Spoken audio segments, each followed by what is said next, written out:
Hello everyone, welcome back to the class. तो rotational dynamics का जो है हमने सॉल्व एग्जांपल स्टार्ट किया था, जिसके हमने ऑलरेडी पार्ट 1 में 5 क्वेश्चंस कर लिए थे सॉल्व एग्जांपल के। आज हम इसके आगे के सारे क्वेश्चंस जो है करने वाले हैं, राइट। तो इफ़ यू रिमेंबर, हम लोगों ने जो है 1.5 तक का जो है सॉल्व एग्जाम्पल कर लिया था, राइट। आज की क्लास में हम 1.6 से स्टार्ट करेंगे। और मैं फिर से एक बार कह रहा हूँ, जिन लोगों को लगता है स्पीड स्लो है, क्योंकि मैं थोड़ा स्लो जाऊँगा, they can watch the video in 1.5x speed, right. इस स्पीड पे आप वीडियो को देख सकते हो, ठीक है, ताकि आपका टाइम सेव हो जाए। चलो तो शुरू करते हैं। तो यहाँ पर जो सबसे पहला क्वेश्चन आपको दिख रहा है, जो कि 1.6 वाला क्वेश्चन है हमारा। 1.5 तक क्लास में कर लिया था। अगर किसी ने नहीं देखा है तो जो है मैं इसके कमेंट में उसका लिंक पोस्ट कर देता हूँ, या फिर इसके एंड में मैं दे देता हूँ, तो आप जाकर देख लो, फिर ऊपर आई बटन में भी मिल जाएगा आपको, राइट। चलो तो स्टार्ट करते हैं भाई हमारा एग्जाम्पल 1.6। अब देखो, क्वेश्चन बड़ा इंटरेस्टिंग है। क्वेश्चन है क्या, पहले ये समझते हैं हम लोग। एक हाईलाइटर चूज करते हैं, ठीक है। A tiny stone of mass 20 gram is tied to a practically massless, inextensible, flexible string and whirled along vertical circle। ठीक है, तो हमने क्या किया भाई, एक जो है मास लिया 20 ग्राम का, राइट, और उसको हमने एक स्ट्रिंग के साथ टाई कर दिया, राइट। तो कुछ इस तरीके से, जैसे मैं आपको दिखा रहा हूँ अभी। तो वी चूज अ स्ट्रिंग, ये मतलब सेंटर है, लेट से ये हमने एक स्ट्रेट लाइन, ये हमारी स्ट्रिंग है, ओके। और यहाँ पर है हमारा स्टोन। क्या बच्चों, यहाँ पे हमारा स्टोन, राइट। स्टोन का आपको मास दिया हुआ है। मास कितना दिया हुआ है स्टोन का? 20 ग्राम, राइट। तो आप ग्राम को केजी में कन्वर्ट कर लो। कैसे करोगे भाई ग्राम को केजी में कन्वर्ट? चलो बताओ जल्दी से। यस, तो ग्राम को अगर हमें केजी में कन्वर्ट करना है तो divide by 1000, that means 20 into 10⁻³ कर दोगे तो ये हो जाएगा आपका केजी में कन्वर्ट, ठीक है। ओके, तो ये तो हो गया मास। अब ये जो स्ट्रिंग है, ये स्ट्रिंग के ऊपर कुछ बोला है। स्ट्रिंग जो है मासलेस है, इनएक्सटेंसिबल है। देखो, मासलेस वगैरह लेने का रीज़न ये है ताकि स्ट्रिंग का कोई इस पर इफेक्ट ना हो। हम जो है प्योरली वर्टिकल सर्कुलर मोशन की बात करेंगे इसके अंदर, ठीक है। तो हमने एक स्टोन को वर्टिकल सर्कुलर मोशन दिया। ये उसका लेट से सेंटर है, पॉइंट ओ, जिसको हमने नाम दे दिया। अब आगे देखो क्या कहा है क्वेश्चन के अंदर। Speed of the stone is 8 meter per second when the centripetal force is exactly equal to the force due to the tension। अब देखो, यहाँ पे आपको ये बोला है कि आपका जो स्पीड है स्टोन का वो 8 मीटर पर सेकेंड है। पर ये जो स्पीड है वो 8 मीटर पर सेकेंड तब है जब हमारा सेंट्रीपिटल फोर्स एग्जैक्टली इक्वल है किससे? टेंशन से, right. Centripetal force is exactly equal to tension. तो एक बात आप याद रखो बच्चों, ये जो केस है ना, ये केस तभी पॉसिबल होता है जब हमारा ऑब्जेक्ट जो है यहाँ पर हो। मैं आपको ड्रॉ करके दिखाता हूँ, ओके। सी, ये एग्जैक्ट मिडवे पे, ठीक है, यहाँ पर। तो जब हमारा स्टोन यहाँ पर होगा तो उसकी जो वेलोसिटी होगी, टेंजेंशियल वेलोसिटी, वो होगी 8 मीटर पर सेकेंड, ठीक है। तो आपको यहाँ पर उसकी वेलोसिटी दे रखी है विच इज़ 8 मीटर पर सेकेंड, ओके। अब आपको पूछा क्या है यहाँ पर, वो देखो। Calculate the minimum and maximum kinetic energy of the stone during the entire circle. देखो, ये तो एक हमारा फर्स्ट क्वेश्चन हो गया, राइट। मतलब इस पूरे प्रॉब्लम का पहला पार्ट यही है कि हमें जो है मतलब फाइंड आउट ये करना है। आपको काइनेटिक एनर्जी फाइंड आउट करनी है, कौन सी? मिनिमम वाली। और आपको काइनेटिक एनर्जी फाइंड आउट करनी है मैक्सिमम वाली। अब एक सीधी सी बात है, किसी भी स्टोन पे जो मिनिमम और मैक्सिमम काइनेटिक एनर्जी होती है, दो एक्सट्रीम पॉइंट पे होती है, लोअर मोस्ट पॉइंट पे और हायर मोस्ट पॉइंट पे। तो जब हमारा स्टोन लोअर मोस्ट पॉइंट पे होता है, ठीक है, हमें पता है उस पॉइंट पे उसके पास जो वेलोसिटी होती है वो मैक्सिमम होती है। इसलिए इस लोअर मोस्ट पॉइंट, इसको नाम दे देते हैं हमने, लेट्स से पॉइंट ए दे दिया। तो इस लोअर मोस्ट पॉइंट पे इसके पास जो है बच्चों मैक्सिमम वेलोसिटी होगी। सो इस पॉइंट पे ही हमारी जो काइनेटिक एनर्जी भी होगी वो क्या होगी? मैक्सिमम होगी, बराबर। That means you need to find out the maximum kinetic energy at the lower most point. और जब ये बॉल बोलो सॉरी स्टोन जो है ये घूम के जब यहाँ पे एग्जैक्ट ऊपर की तरफ आता है, तो जब वो इस पॉइंट पे पहुँचता है तो यहाँ पे ये स्ट्रिंग हो गया हमारा, ठीक है, और ये सेंटर है एज इट इज़। तो इस पॉइंट पे जो इसकी वेलोसिटी होती है वो मिनिमम होती है, राइट। यहाँ पे जो वेलोसिटी है वो मिनिमम है, तो दैट मीन्स यहाँ पे हमारा जो काइनेटिक एनर्जी होगा वो भी मिनिमम होगा, और ये हमें यहाँ पे फाइंड आउट करना है, और ये maximum kinetic energy find out करना है। तो क्वेश्चन का जो पहला पार्ट है बहुत सिंपल है, राइट। क्या क्या फाइंड आउट करना समझ में आ गया। स्टोन का मास दे रखा है 20 gram, and we need to find out the maximum and minimum kinetic energy, okay. और आपको बोला है कि उसकी स्पीड जो है 8 मीटर पर सेकेंड है, कब, जब उसका क्या बोला, speed of stone is 8 metre when the centripetal force is exactly equal to the force due to the tension. That means देखो अभी स्टोन जब यहाँ पर होता है तो उस पर जो टेंशन लग रहा है अंदर की तरफ, और जो सेंट्रीफ्यूगल फोर्स है जिसको लेट्स से FC बोल दिया हमने, राइट। तो सेंट्रीफ्यूगल फोर्स एंड टेंशन ये दोनों क्या होंगे, इक्वल होंगे, ठीक, ओके। तो उस पॉइंट पे उसकी स्पीड दे रखी है। चलो तो हमने लेट्स से इस पॉइंट को हम कुछ डिफाइन कर देते हैं। Let's say this is my point A, this is my point B and this is my point C, okay. अब हमें वर्टिकल सर्कुलर मोशन की एक खास बात पता है कि we know that in every point ABC the kinetic energy will be different. Why? Because the velocity at every moment is different, है ना बच्चों। A पे जो वेलोसिटी है, C पे जो वेलोसिटी है, B पे जो वेलोसिटी वो अलग अलग है, तो हर मोमेंट पे काइनेटिक एनर्जी भी अलग होगी। और दूसरी बात, हर मोमेंट पे जो पोटेंशियल होगा वो भी डिफरेंट होगा। क्यों डिफरेंट होगा? क्योंकि अगर मैं बात करूँ तो हम लोग जो है पोटेंशियल ग्राउंड से मेजर करते हैं। मान लो ये वर्टिकल सर्कुलर मोशन कर रहा है, तो ये A पोजीशन जो है इसको मैंने ग्राउंड पोजीशन मान लिया, राइट, मतलब लोअर मोस्ट पोजीशन मान लिया, जहाँ पे मैंने बोला माई H इज इक्वल टू 0, ठीक। तो अगर इसका रेडियस R है, लेट्स से इसका रेडियस अगर क्या है R, ये भी R है, ये भी R है, तो जब वो ऑब्जेक्ट B पे होगा तो उसका टोटल हाइट कितना होगा ग्राउंड से, मतलब A से, दैट इज 2R। बात समझ में आ रही है? जब वो C पे होगा तो कितना होगा उसका हाइट, वो होगा R। तो दैट मीन्स C और B पे आपको कुछ पोटेंशियल एनर्जी मिलेगा, बट A पे तो पोटेंशियल एनर्जी 0 होगा, क्योंकि हमारी हाइट वहाँ पर क्या हो जाती है, 0 हो जाती है, ठीक है। तो basically we need to find out the kinetic energy, right, minimum and maximum. तो चलो, तो पहले सबसे हम लोग इस वाले पोर्शन को जो है स्टार्ट करते हैं कि how to find out the kinetic energy, okay. Start करते हैं, चलो।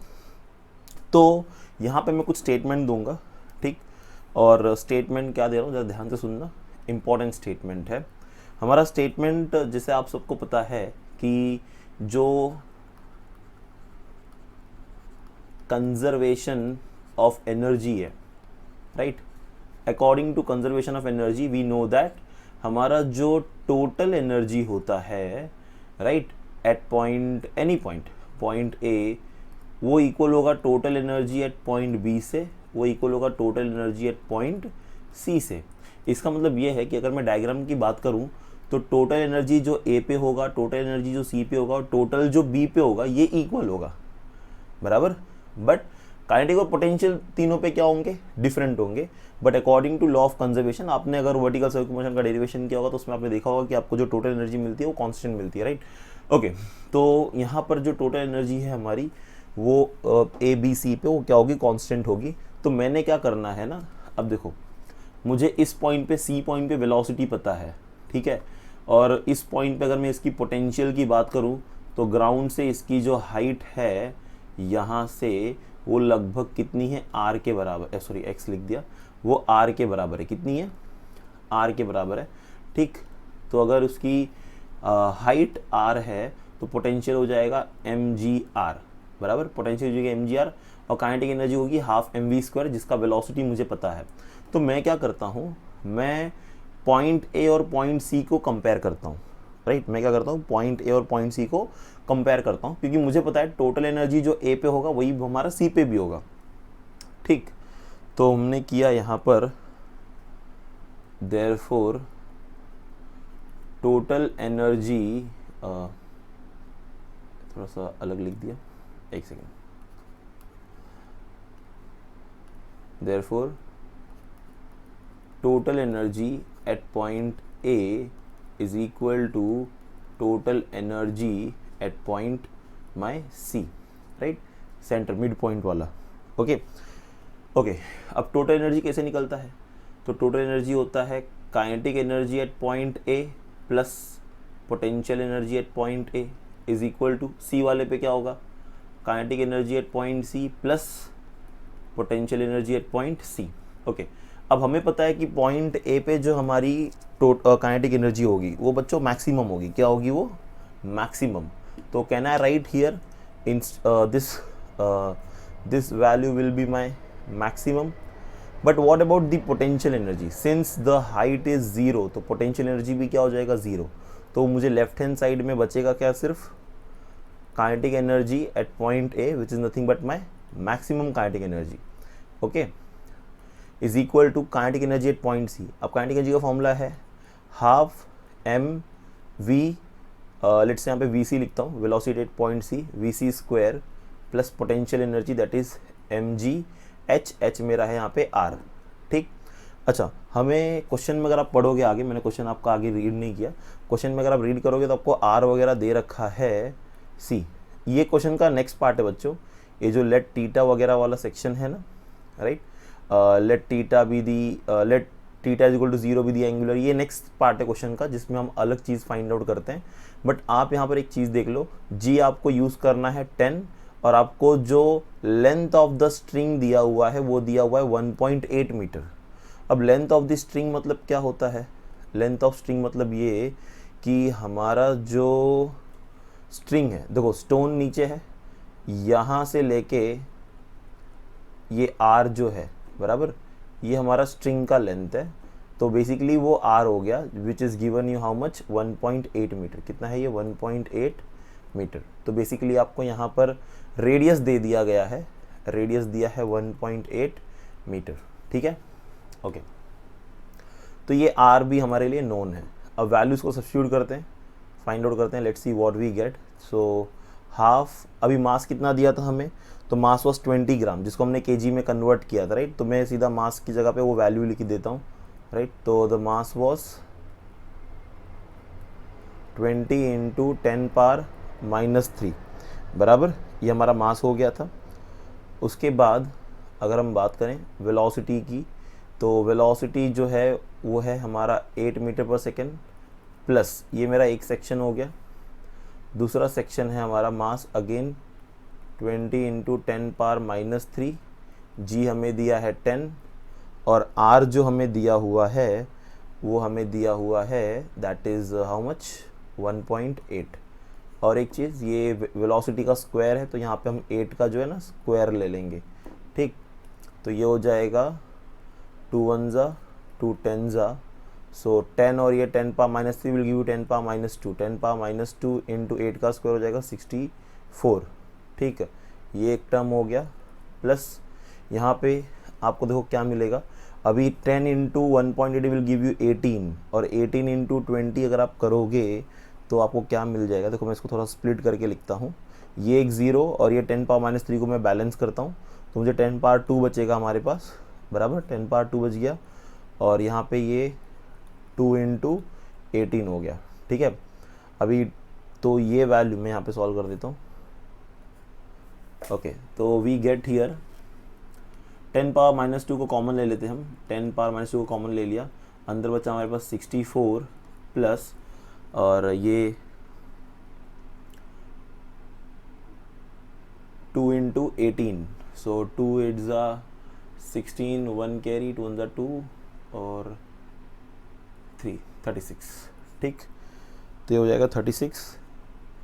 Now what you get here is 10 power -2, तो 64 और 36 will give you let's say 100, बराबर। सो 10 पावर -2 और ये 100, तो 10 power -2 into 10 power you can से +2 जो कि आपको दे देगा 1, क्योंकि -2 मतलब डिवाइड में आ जाएगा वो, राइट। तो बेसिकली 1 आ गया मुझे बच्चों यहाँ पर। तो हमें जो है मैक्सिमम काइनेटिक एनर्जी, मुझे जो है मैक्सिमम काइनेटिक एनर्जी मिल गई कितनी? वो मिल गई 1 जूल की। क्या आपको ये कैलकुलेशन समझ में आया? देखो आप लॉग से भी कर सकते हो, पर अगर आप इतने डिफ़िकल्ट कैलकुलेशन नहीं है तो लॉग नहीं यूज़ किया तो भी चल जाएगा, राइट। बेसिक कैलकुलेशंस हैं, ओके। तो हमें जो यहाँ पे मैक्सिमम काइनेटिक एनर्जी मिल गई है इस पॉइंट पे, लोअर मोस्ट पॉइंट पे, राइट। तो ये हमको मिल गया कितना? 1 जूल मिल चुका है, ठीक है। आगे बढ़ते हैं क्वेश्चन में। अब हमें जो है मिनिमम काइनेटिक एनर्जी भी फाइंड आउट करनी है, राइट। अभी हमारी मिनिमम काइनेटिक एनर्जी कितनी है? चलो, तो अभी हम फिर से क्या करेंगे, minimum kinetic energy find out करने के लिए फिर से अभी मिनिमम तो हमें पोजीशन बी पे मिलेगा, राइट, जैसा कि हमने यहाँ पे लिखा था मिनिमम। तो फिर से मैं क्या करता हूँ, बी और सी को कंपेयर करता हूँ, या आप बी और ए को भी कंपेयर कर सकते हो। अभी ए वाला तो हमारे लिए ईजी हो गया है, ठीक है, तो बी और ए को कंपेयर कर लो। So I can say that now late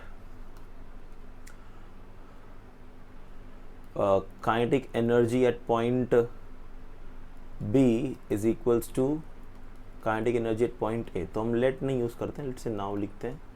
late तो एजम्पशन हो जाएगा, हमारा ये एजम्पशन तो है नहीं, है ना, ठीक है।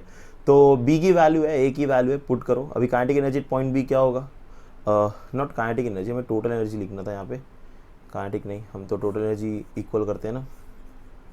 ओके चलो, तो now total energy at point B will be equal to the total energy at point A. अच्छा, अभी टोटल एनर्जी पॉइंट बी पे कैसे निकालोगे, वही फिर से kinetic energy at point B plus potential energy at point B is equals to kinetic energy at point A plus potential energy at point A. अभी हमें तो पता है कि पोटेंशियल एनर्जी ए पॉइंट पे तो ये 0 है, और काइनेटिक एनर्जी अभी हमने निकाली, कितना मिला हमें, 1 जूल, मतलब बेसिकली यहाँ पे 1 है राइट हैंड साइड में।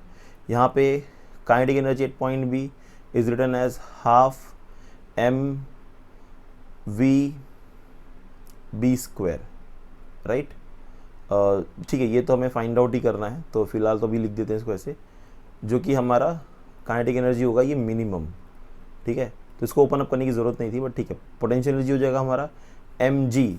अब देखो, मैंने कहा था आपको पोटेंशियल जो होगा बी का वो ए से काउंट होगा बी तक, जो कि आर प्लस आर कितना हो जाएगा, 2r। तो हमारी हाइट हो जाएगी यहाँ पर 2r। तो काइनेटिक एनर्जी मिनिमम, अब मिनिमम वाला लिखते हैं, प्लस 2mgr इक्वल्स टू 1। तो ये 2mgr को आप उस तरफ लेके जाओ, तो आपको वैल्यू क्या आ जाएगा, ये लाइन कभी सीधी नहीं बनती यार। ओके, या सो फाइंडिंग आउट दी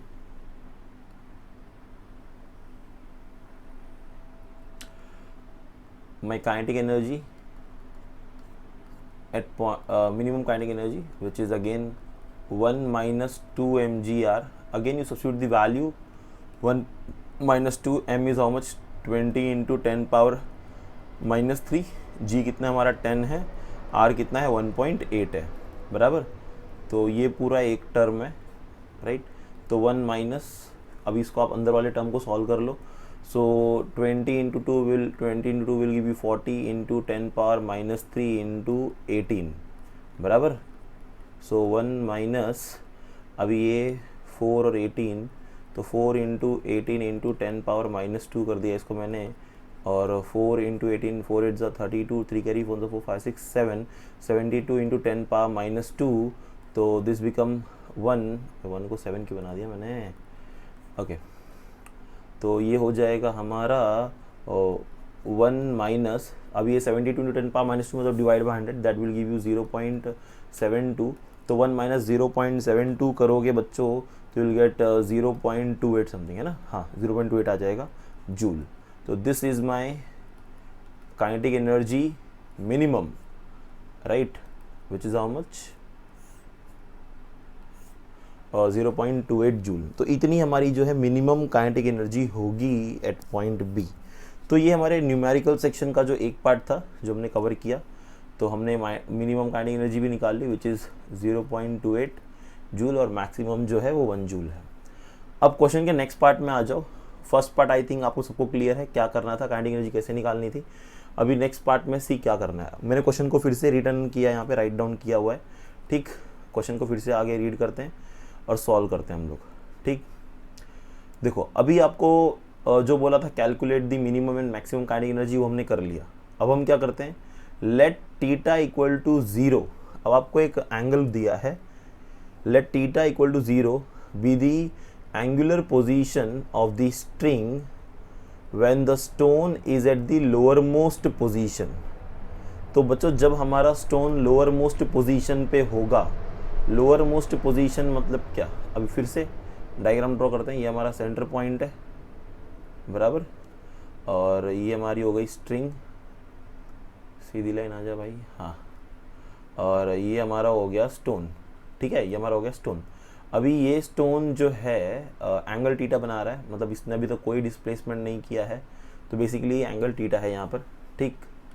और फिर आपको बोला गया है डिटरमाइन, ओ माय गॉड ये तो बहुत बुरा हो गया, हाँ ओके, हाइलाइटर में हमें कलर चाहिए था, चलो येलो ही ले लेते हैं यार। Determine the angular position of the string when the force due to the tension is numerically equal to the weight of the stone। तो आपको बोला है कि वो एंगुलर पोजीशन बताओ जहाँ पर हमारा जो फोर्स होगा, राइट, जो स्ट्रिंग पे फोर्स लग रहा होगा टेंशन की वजह से, वो इक्वल होगा उसके वेट से, मतलब और बेसिकली आपको ये बोला गया है, आपको ये बताना है यहाँ पे कि आपका जो टेंशन होगा वो इक्वल होगा mg से, बराबर, वेट ऑफ द स्टोन से, स्ट्रिंग पे जो टेंशन लग रहा होगा, T is the tension in the string. चलो इसको हम एक एजम्पशन लेके चलते हैं।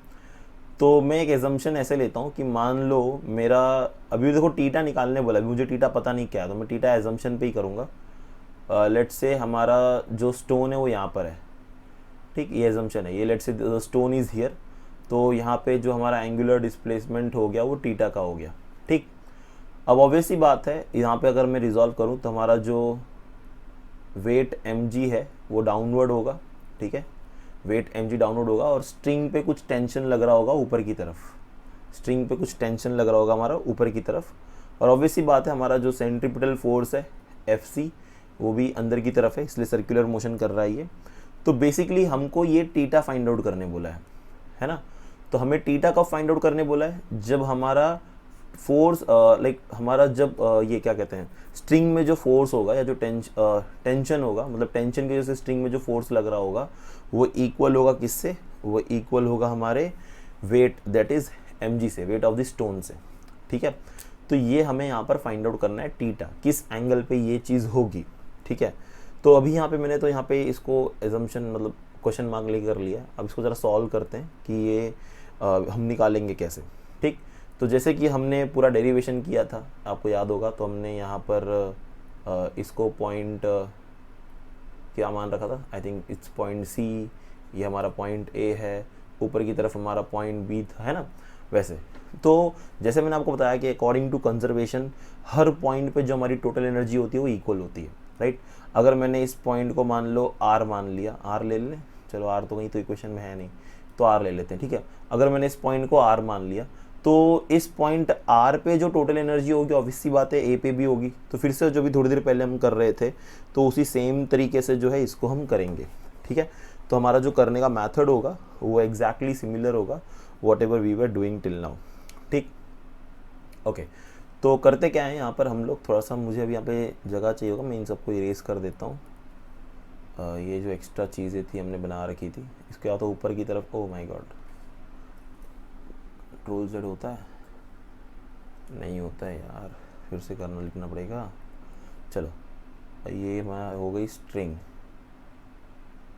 ठीक, और ये रहा टेंशन ऊपर की तरफ, और ये रहा ऊपर की तरफ हमारा FC सेंट्रीफ्यूगल फोर्स, और वो जो ऊपर वाली लाइन है उसको हम इरेज कर देते हैं, इसकी कोई हमें ज़रूरत नहीं है अभी, ठीक। ओके, तो बच्चों अभी इस क्वेश्चन में हमें करना ये है कि हमें देखो ये वेट mg है, ठीक, यहाँ पे एंगल टीटा बन रहा है हमारा, यहाँ पे एंगल क्या बन रहा है, टीटा, और इस पॉइंट पे जो वेलोसिटी होगी हमारी पार्टिकल की वो तो मुझे पता नहीं है, बट टेंजेंशियल वेलोसिटी होगी, अगर मैं उसको ड्रॉ भी करूँ हमारे टेंजेंशियल वेलोसिटी को, so that will be like this, okay, इस डायरेक्शन में हो सकती है, लेट्स से v डैश मान लेते हैं उसको, तो v dash is the velocity, tangential velocity, weight mg नीचे की तरफ एक्ट कर रहा है हमारा, ठीक।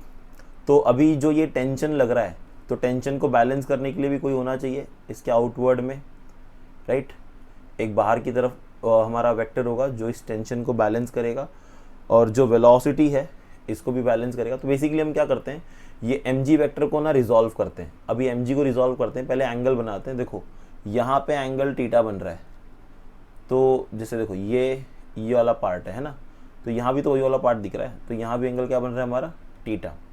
तो अगर ये mg है तो this will become mg cos theta. I hope सबको रिजोल्यूशन आता हो यहाँ पर। और इसको अगर मैंने इसके ही परपेंडिकुलर लिया, राइट, mg cos थीटा के परपेंडिकुलर लिया ये, तो this become my mg sin theta. Okay, तो mg sin theta balance the velocity और mg cos theta balance the tension in the string, और you can say the centrifugal force, right. Okay, तो ठीक है, अब जैसा जैसा हमारा स्टेटमेंट था अब हम करते चलते हैं। तो बेसिकली हमें फाइंड आउट क्या करना है यहाँ पर, हमारा यहाँ पर ये लेट से सेंटर है O, ठीक, सेंटर O है। चलो, तो हमारा काम क्या था बच्चों, अभी हमें फाइंड आउट करना था एंगल थीटा। तो एंगल थीटा निकालने के लिए हम क्या करेंगे, चलो ये पार्ट को इरेज कर देता हूँ मैं थोड़ा सा, ये जो चीज़ हमें ज़रूरत नहीं है इसकी। Okay, pen. तो जैसा मैंने आपको बोला कि जो टेंशन होगा हमारा, या टोटल एनर्जी जो होगी हमारी, total energy at point A will be equal to the total energy at point R, है ना। तो हमने जो ये पॉइंट आर चूज़ कर रखा है, तो जो टोटल एनर्जी ए पे होगा वही हमारा टोटल एनर्जी आर पे भी होगा, बराबर। और टोटल एनर्जी निकालते कैसे हैं बच्चों, तो अभी मैं आपको तो ए पे तो मैं बार बार निकाल चुका हूँ, बट ठीक है लिख देता हूँ। Kinetic energy at point A plus potential energy at point A equals to kinetic energy at point R plus potential energy at point R. अब देखो यहाँ पे पोटेंशियल तो 0 है और काइनेटिक हमें 1 मिल चुकी थी, अभी हमने थोड़ी देर पहले निकाला, तो मैं इन सब की जगह पे डायरेक्टली 1 लिख देता हूँ, equals to kinetic energy at point R. इसका फॉर्मूला क्या हो जाएगा मेरा, हाफ एम वी स्क्वायर। अभी जो वी स्क्वायर है हमारा वो वी डैश स्क्वायर हो जाएगा। वी डैश स्क्वायर क्यों, क्योंकि हमने पॉइंट आर पे जो वेलोसिटी है उसको वी डैश मान ली थी, या v1 भी मान सकते हो आप, राइट। तो वी डैश मान ली हमने उसकी वेलोसिटी, प्लस अब उसकी पोटेंशियल एनर्जी क्या होगी। अब देखो पोटेंशियल एनर्जी अगर मैं बात करूँ यहाँ पर, तो ये बहुत इंपॉर्टेंट मुद्दा होता है हमारे लिए, क्योंकि अगर इसका बेस देखा जाए तो ये हो गया है बेस, ठीक है, जो ग्राउंड लेवल आ गया, और जो पार्टिकल है वो ग्राउंड से इतना डिस्टेंस ऊपर है, बराबर, ग्राउंड से इतनी डिस्टेंस ऊपर है। तो बेसिकली मुझे ना ये डिस्टेंस चाहिए, मुझे जो है ये जो डिस्टेंस आप देख रहे हो, मुझे यहाँ ए से लेके, इसको कुछ नाम दे देते हैं यार, क्या नाम दे दें, ROS, चलो S दे देते हैं, नहीं तो टी इतनी S दे देते हैं, टी तो टेंशन आ जाएगा, कन्फ्यूजन हो जाएगा, ठीक है। तो इसको नाम S दे दिया हमने। तो ये जो डिस्टेंस है हमारा A से लेके S तक का, ये मुझे फाइंड आउट करना है। क्यों, चलो इसको डिस्टेंस को हम H मान लेते हैं फिलहाल के लिए। अब ये H डिस्टेंस क्यों फाइंड आउट करना है मुझे, क्योंकि हमारा जो पोटेंशियल एनर्जी है वो mgh है। तो अभी ये H हाइट हमें एग्जैक्टली निकालनी है कितनी है। बट अभी एक चीज़ हमें पता है इसके अंदर कि हमारी जो हाइट है O से लेके A तक का, नीचे तक का, वो हाइट हमारी R है, बराबर। वो हाइट पूरी कितनी है, R। अब मुझे अगर ये टोटल हाइट R पता है, अगर मुझे O से लेके S तक का डिस्टेंस पता चल जाए, मतलब ये जो भी x डिस्टेंस मान लो O से लेके S तक का, तो कैन आई से दैट कि मैंने अगर R में से x को माइनस कर दिया तो मुझे h मिल जाएगा। सही बात है कि नहीं, R मेरी टोटल हाइट थी ना, उसमें से x को सब्ट्रैक्ट कर देंगे तो टोटल में से x गया तो h मिल जाएगा। तो बेसिकली अभी हमें जो है निकालना ये पड़ेगा, मुझे जो है OS की वैल्यू निकालनी पड़ेगी। किसकी वैल्यू निकालनी पड़ेगी, OS की। तो अगर मुझे OS की वैल्यू मिल जाएगी तो मुझे जो है क्या मिल जाएगा, मुझे मिल जाएगा मेरा x, तो उसको हम R से सब्ट्रैक्ट कर देंगे और हमें मिल जाएगा h। तो एक यहाँ पे ट्रायंगल बन रहा है, अगर आप यहाँ पे ट्रायंगल को देखोगे, सो कौन सा ट्रायंगल दिख रहा है हमें यहाँ पर अभी, ORS या OSR, राइट। तो अभी यहाँ पर एक हमें ट्रायंगल दिख रहा है OSR। इस ट्रायंगल में S पे जो है हमारा 90 डिग्री बन रहा है, राइट। ट्रायंगल के S पे में क्या बन रहा है, 90 डिग्री। अगर मैं इस ट्रायंगल को यूज़ करूँ, चलो पहले इसको कंप्लीट कर देते हैं। पोटेंशियल एनर्जी क्या हो जाएगी हमारी, mgh।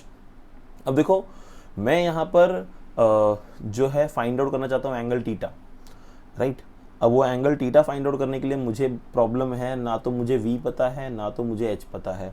अब ये अगर v और h की वैल्यू हमें मिल जाए तो हमारा काम आसान हो जाएगा। चलो तो v और h की वैल्यू ढूंढने के लिए हम क्या करते हैं पहले एज ढूंढते हैं। तो मैंने कहा इन ट्राइंगल, अभी जो पीछे ट्राइंगल देखा हमने, बराबर, so in triangle OSR, right angle triangle था, बराबर, मैं ट्राइंगल यहाँ ड्रॉ कर देता हूँ, कुछ ऐसा ट्राइंगल दिखा मैं, राइट, ये हमारा O था, ये S था, ये R था, बराबर बच्चों, देखो OSR ट्राइंगल है, ठीक। तो बेसिकली ये तो हमारा x है जो हमें फाइंड आउट करना है, यहाँ पे हमारा एंगल थीटा है, और O से लेके R तक का जो डिस्टेंस है this is nothing but my R, radius of the circle, है ना। देखो O से लेके R तक का जो डिस्टेंस है वो हमारा R है, जो हमारा OA है वही हमारा OR भी है, रेडियस ऑफ द सर्कल, ठीक है। SR जो है ठीक है, उसकी हम बात नहीं करते, उसका हमें ज़रूरत भी नहीं है, हमें x फाइंड आउट करना है यहाँ पर, ठीक है। तो x फाइंड आउट करना है, तो थीटा का एडजेसेंट साइड है ना, थीटा का एडजेसेंट में s ले रहे हैं, cos थीटा लेंगे हम, तो हमारा जो है cos थीटा क्या हो जाएगा, एडजेसेंट अपॉन हाइपोटेन्यूज, एडजेसेंट क्या है x, हाइपोटेन्यूज क्या है हमारा r को यहाँ लेके जाओ भाई, x की वैल्यू कितनी मिल गई हमें, r cos थीटा, तो मुझे यहाँ पे x मिल गया। अब मुझे चाहिए क्या था बच्चों, मुझे चाहिए था h। अब बताओ h क्या था, अभी हमने फॉर्मूला लिखा, h क्या था मेरा r माइनस एक्स, तो r माइनस एक्स कर दो इसे, r माइनस एक्स, r कितना है हमारा, r तो r ही है सर, x कितना है r cos थीटा, इसमें से कुछ कॉमन आएगा, हाँ सर r कॉमन आएगा, अंदर बचेगा 1 माइनस cos थीटा, तो ये हो गया भाई h की वैल्यू, ठीक है। ये क्या हो गया हमारी h की वैल्यू, ये h की वैल्यू सीधा आप यहाँ पर रख दो, h की जगह पे आपको क्या मिल जाएगा, यहाँ पे पोटेंशियल एनर्जी मिल जाएगी, बराबर। अब दूसरा हमें फाइंड आउट करना था वो v डैश वेलोसिटी, बराबर। अब ये v डैश वेलोसिटी जो है, इसको फाइंड आउट करने के लिए क्या करेंगे, तो कुछ करना नहीं है, हमारा जो ये कंपोनेंट है था, यहाँ पे component tension force mg cos theta, तो यहीं से हम जो है निकाल सकते हैं। कैसे कर सकते हैं, देखो ये FC है, FC हमें पता है भाई सेंट्रीपिटल फोर्स है, FC की वैल्यू क्या होती है हमारी mv²/r, बराबर। पर अभी FC पे जो वेलोसिटी है वो v डैश है, तो यहाँ से मैं FC से v डैश का टर्म लेके आ सकता हूँ, ठीक है। तो यहाँ पर I can write my FC is equals to t minus mg cos theta, देखो यहाँ से लिखा हमने, राइट। तो FC की वैल्यू लिखी हमने, that is t minus mg cos theta. अभी mg जो है ऑपोजिट डायरेक्शन में था और t और FC दोनों एक ही डायरेक्शन में है, ठीक। तो my FC is t minus mg cos theta, but बच्चों हमें t तो बता रखा है, t is equal to mg, देखो हमारा पहला ही स्टेटमेंट था यहाँ पर, हमने बोला था ना t is equal to mg, कि हमने जो थीटा फाइंड आउट करना है वो कब फाइंड आउट करना है, जब मेरा force due to the tension equal हो जाएगा किससे, वेट ऑफ द स्टोन से, मतलब t equal to mg minus mg cos theta. FC की वैल्यू क्या थी, mv dash square divide by r equals to mg common ले लो, यहाँ से अंदर क्या आ जाएगा आपके पास 1 माइनस cos थीटा, ठीक है। यहाँ से m कैंसिल हो गया, r को इधर ले लो, v डैश स्क्वायर की वैल्यू मिल जाएगी आपको rg 1 माइनस cos थीटा। लो भाई हमें v डैश स्क्वायर की वैल्यू भी मिल गई। अब ये v डैश की स्क्वायर की वैल्यू आप क्या करो, डायरेक्टली यहाँ पर सब्स्टिट्यूट कर दो, ठीक है। तो इक्वेशन लिखते हैं और उसमें वैल्यूज़ को सब्स्टिट्यूट कर देते हैं, तो हमें जो है हमारा मूल आंसर जो चाहिए था हमें मिल जाएगा। तो बेसिकली इक्वेशन हमारा ये था 1 equals to half m v dash square plus mg h। तो अभी वैल्यू लिखते हैं हाफ m, अभी v डैश स्क्वायर की जगह पे सीधा लिख दो, क्या है हमारा, that is rg 1 minus cos theta, बराबर, ये मल्टीप्लाई में सारा हमारा टर्म, प्लस mg h कितना नहीं मिला बच्चों में, h हमने पीछे निकाला, r 1 माइनस cos थीटा, तो h हमारा है r 1 माइनस cos थीटा, ठीक है, ये h की वैल्यू है। तो अभी इस केस में क्या किया जाए, तो बेसिकली क्या करते हैं हम लोग, एक काम करते हैं अगर आप इन दोनों इक्वेशन को ध्यान से देखोगे तो यहाँ पे mgr, चलो पहले मल्टीप्लाई कर लेते हैं, ब्रैकेट ओपन कर लेते हैं, इसको थोड़ा इजी कर लेते हैं फिर आगे बढ़ते हैं, ठीक है। ब्रैकेट ओपन कर लेते हैं, पहले एक काम करते हैं, ये जो देखोगे आप ज़रा ध्यान से, तो हमारा जो gr है यहाँ से इसको अगर अंदर मल्टीप्लाई कर दिया और ये आर को भी अंदर मल्टीप्लाई कर दिया तो हमें इक्वेशन आ जाएगा हाफ एम आर जी, तो R G into one is R G minus R G cos theta बराबर एक टर्म ये हो गया, प्लस एम जी आर को अंदर मल्टीप्लाई करो तो R minus R cos theta. ठीक, बट मल्टीप्लाई करने की ज़रूरत नहीं थी, हम तो बस डायरेक्ट कांस्टेंट ले ही सकते थे ना। ठीक है, हाफ एम, एक काम करो ये आर जी को कॉमन ले लो बाहर, अंदर बचेगा वन माइनस कॉस थीटा, करने की ज़रूरत नहीं थी, चलो ठीक है यार कोई बात नहीं, कर दिया। तो एम जी आर कॉमन ले लो, अंदर बचेगा वन माइनस कॉस थीटा बराबर। अच्छा, अभी दो टर्म है, इन दो टर्म में अगर आप ध्यान से देखोगे तो M G R one minus cos theta, M G R one minus cos theta, ये कॉमन है। तो अगर इनको आप बाहर ले लोगे तो अंदर क्या बचेगा, हाफ प्लस वन और बाहर आएगा M G R one minus cos theta. ठीक है, अभी ये एम जी आर को सॉल्व कर लो, मतलब ये इसको सॉल्व कर लो तो आपको देगा 3/2 M G R one minus cos theta, ये मिल गया इक्वल टू 1। ठीक है, अब हमें निकालना था टीटा। देखो बच्चों, हमें चाहिए क्या था, यहाँ पे टीटा चाहिए। तो टीटा चाहिए तो एक काम करते हैं, बाकी सब वैल्यूज़ को जो है आप एक तरफ ले लो, तो टीटा हमारे लिए जो निकालना आसान हो जाएगा। नेक्स्ट पेज पे करते हैं, ज़रा इजी होगा। ठीक है, तो हमें इक्वेशन क्या मिला था, 1 equals to 3/2 M G R one minus cos theta. ठीक है, ये हमें इक्वेशन मिल गया था। ठीक है, अब इसमें हम क्या करते हैं, कॉस टीटा को एक साइड करते हैं, बाकी सब वैल्यूज़ को एक साइड करते हैं ताकि हम उसको ईजिली फाइंड आउट कर सकें। ठीक है, चलो तो क्या करें, कॉस को निकालने के लिए कॉस को एक तरफ ले लो, बाकी सबको एक तरफ। तो ये एक काम करो, ये वाला जो टर्म है इसको लेफ्ट साइड में ले लो, तो ये हो जाएगा 2/3 एम जी आर, ये सब डिनोमिनेटर में जाएगा, 2 पर जाएगा न्यूमरेटर में, equals to 1 minus cos theta. ठीक, अभी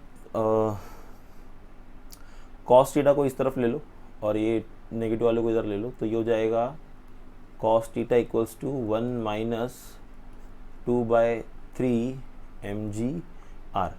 ठीक है, ऐसे हो जाएगी वैल्यू पुट करते हैं, 1 माइनस 2। देखो मैंने क्या किया, मैंने इस वैल्यू को राइट साइड में ले लिया पूरा का पूरा, और माइनस कॉस को जो है इस तरफ ले लिया, तो इधर आके वो पॉजिटिव हो गया। ठीक, ओके, चलो तो नीचे 3, अभी m मास कितना था बच्चों, 20 इंटू 10⁻³ g कितना था 10, r कितना था 1.8 है ना। अभी तो वैल्यूज़ भी याद हो गई, इतना बार लिख दी है। अब मल्टीप्लाई करो भाई इसे, सो 10 ये हो जाएगा हमारा 3 इंटू 20 इंटू 10⁻³ इंटू 18 बराबर 2 1 ज़ा 2 9 ज़ा, तो ये हमें देगा 1 माइनस 1 अपॉन 3 9 ज़ा, आई थिंक इट्स 3 9 ज़ा 27 2 ज़ा जो है ये आपको दे देगा 27 2 ज़ा 54 राइट। तो 54 इंटू 10⁻² आ जाएगा, है ना, क्योंकि मैं देखो मैंने 3 2 और 9 को मल्टीप्लाई कर दिया, ये एक ज़ीरो को यहाँ पे -2 कर दिया। ठीक, वो एक ज़ीरो हो गया 20 का, तो इक्वल्स टू 1 माइनस, अभी ये जो 10⁻² है ऊपर जाके क्या हो जाएगा पॉजिटिव, 10⁻2 हो जाएगा, नीचे बचेगा 54, तो this will you can write positive मतलब 100 डिवाइड बाय 54। अब भाई इसको सॉल्व कर लो आप, 100 डिवाइड बाय 54 करो। ठीक है, इसको सॉल्व करोगे तो आपको वैल्यू आएगा 1.85, करके देख लेना। ठीक है, कितना आएगा 1.85, मतलब सब्ट्रैक्ट करोगे तो आएगा 0.85, है ना, 1 में से, और जो कि नेगेटिव मिलेगा आपको। ठीक है, तो कॉस थीटा की जो वैल्यू मिल चुकी है हमें माइनस में मिली है, पर माइनस में तो कोई वैल्यू होती नहीं कॉस थीटा की, मतलब 0 पॉइंट में। तो मैंने क्या कर देना है, मैंने यहाँ पे थोड़ा सा इजी करने के लिए इसको राइट 0.85, अगर इसको आप फर्दर सॉल्व करोगे मतलब प्रॉपर लॉग बिग लगा के ना, तो आपको बता देता हूँ मैं, ये आपको एग्जैक्ट अगर वैल्यू मैं आपको बताऊँ तो आपको ये आ जाएगा 8518। ठीक है, ये एग्जैक्ट वैल्यू आपको आ जाएगी। अब देखो हमने क्या किया, माइनस साइन को आप शिफ्ट कर दो इस तरफ, नेक्स्ट स्लाइड पे करते हैं, तो मुझे मिला minus cos theta equals to 0.8518 ना, हाँ 518 था बराबर। तो ये वैल्यू थी मेरी, मैंने माइनस साइन को लेफ्ट साइड में कॉस के पास शिफ्ट कर दिया, can I write minus cos theta as cos 180 minus theta, है ना, लिख सकते हैं ना ट्रिग्नोमेट्री। तो 0.8518, ठीक। तो यहाँ पर कॉस को ले लो इधर राइट साइड में, तो 180 minus theta is cos inverse of 0.8518। अब मुझे इसका कॉस इनवर्स निकालना है। अब बच्चों देखो, कॉस इनवर्स निकालने के लिए आपको लॉग बुक की यूज़ करनी पड़ेगी। लॉग बुक में नेचुरल कोसाइन में जाना होगा या नेचुरल कॉस में जाना, कॉस में जाके आपको जो है ये नंबर ढूंढना है, ठीक है, उस पूरे टेबल में। अब टेबल में देखो पूरा नंबर होता है, आपके क्लास में कहीं किया होगा, नहीं किया होगा तो गूगल यूट्यूब पे सर्च कर लो how to find out the cos inverse, right. तो आपको वैल्यू दिखा देगा कैसे ढूंढना है, ठीक है। अभी मैं वो सब करते बैठूँ तो ये बहुत बड़ा वीडियो हो जाएगा फिर। एक तो ऑलरेडी सॉल्व एग्जाम्पल है, इतने बड़े बड़े सम दे रखे हैं, है ना, ठीक है। तो इसका एग्जैक्ट जब आप फाइंड आउट करोगे तो आपको मिलेगा 31 डिग्री 35 मिनट्स। अगर आपको नहीं आता है निकालने तो कमेंट करो यार, उस पर भी वीडियो बना दूंगा मैं कैसे करना है। सिंपल है, 2 मिनट भी नहीं लगेगा, ठीक है। अगर नहीं आता है ढूंढने cos inverse, tan inverse, sine inverse, तो बोल दो, करा देता हूँ मैं, ठीक है। अब देखो मुझे चाहिए क्या था, हमें चाहिए था थीटा, है ना, हमें चाहिए था थीटा। तो एक काम करते हैं, हम लोग जो है इस नंबर को यहाँ लेके जाओ और थीटा को यहाँ लेके आ जाओ। तो थीटा इधर आके पॉजिटिव हो जाएगा, तो ये हो जाएगा 180 minus 31 degree 35 minute is equals to theta. अब 180 डिग्री में से इतना माइनस कर दो, बराबर। अब 180 डिग्री है, यहाँ मिनट है नहीं, यहाँ पे मिनट है, तो क्या करो, इसको ऐसे लिखो 179 डिग्री 60 मिनट, भाई 60 मिनट इक्वल टू 1 डिग्री होता है ना, जो कि ऐड होकर 180 हो जाएगा, minus 31 degree 35 minute equals to theta. अभी 179 डिग्री 60 मिनट और 31 डिग्री 35 मिनट सब्ट्रैक्ट करो भाई, तो 65 में 35 गया, बचा आपको 25, बराबर। और यहाँ पर आपको 179 में से 31 जाएगा 148, राइट, 148 हो जाएगा, तो 148 डिग्री। तो आपका जो यहाँ पर आंसर आ गया है थीटा का वैल्यू, दैट इज 148 डिग्री और 25 मिनट। तो फाइनली भाई सम कर दिया हमने। तो हमें फाइंड आउट क्या करना था क्वेश्चन में, अभी आपने देखा, तो हमें फाइंड आउट करना था एंगल, है ना। तो आपको देखो यहाँ पे बोला था डिटरमाइन दी एंगुलर पोजीशन, किस पोजीशन पे जो है हमारा टी जो है वो इक्वल होगा mg के साथ। तो वो पोजीशन है बच्चों ये वाली, दिख रही है, मतलब ये तो हमने थीटा मान के चला था, पर अगर आप इसको एक्चुअली पूरा घुमाओगे तो हमें जो वैल्यू मिली थी, कितनी मिली थी, हमें वैल्यू मिली है 148 डिग्री, बराबर। तो 148 डिग्री कहाँ आ जाएगा हमारा, 148 डिग्री देखो, अभी ए से मैंने स्टार्ट किया, ए से स्टार्ट किया, अगर मैं सी पे आता हूँ तो मेरी 90 डिग्री हो जाएगी, सी पे कितना हो जाएगा 90 डिग्री। सी से बी तक जाओगे तो कितना हो जाएगा, हो जाएगा 180 डिग्री, कितना हो जाएगा, पर 180 नहीं है, इट्स 140, राइट, 148। तो 148 डिग्री है, तो 148 डिग्री भाई मतलब यहाँ कहीं, यहाँ 90 है, राइट, 100, 110, 120, 130, 140, 150, 160, ऐसा मतलब यहाँ कहीं आ जाएगा यार, मान लो, ठीक है। तो मतलब ये कोई एक पोजीशन होगा, अब ये देख लेना यार प्रॉपर्ली, ये कोई एक पोजीशन होगा, मतलब थीटा, मतलब ये मेरा एग्जैक्ट वो थीटा है ना, नीचे से जहाँ पे जो वेट mg डाउनवर्ड है और जो टेंशन होगा स्ट्रिंग के अंदर, राइट। तो स्ट्रिंग के अंदर जो टेंशन होगा और जो वेट होगा वो अब जो है क्या होगा, इक्वल होगा। तो टेंशन जो होगा स्ट्रिंग में और जो वेट होगा mg, अब इनकी वैल्यू जो होगी क्या होगी, इक्वल होगी इस एंगल पे, दैट इज 148 डिग्री 25 मिनट्स पे, ठीक है। आई होप आपको इस जो है समझ में आ गया हो, तो बड़ा इजी था, ठीक है। इसी के साथ जो है हम बढ़ते हैं नेक्स्ट क्वेश्चन की तरफ। So well student, now coming to the next question, that is our solve example 1.7। और ये क्वेश्चन के लिए कुछ फिगर्स के रिक्वायरमेंट थे जो कि मैंने आपके सामने रखे हुए हैं, राइट। जैसा कि आपने देखा कि इस टॉपिक में जो है हमें फ्लाईव्हील के बारे में बोला गया है ना, किसके बारे में बोला गया है, फ्लाईव्हील, ठीक है। अब यहाँ पे देखो क्वेश्चन दिया है कि एक फ्लाईव्हील है, हम यहाँ पर ले लेते हैं हमारा हाईलाइटर एंड या, ठीक है। So a flywheel is a mechanical device specifically designed to efficiently store rotational energy for a particular machine it is in the form of uniform 20 kg disc of diameter 50 centimeter able to rotate about its own axis।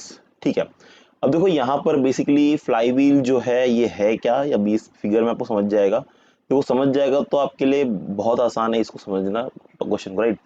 तो ये एक mechanical device है basically fly wheel, और जिसको हमने specially design किया है to store rotational energy.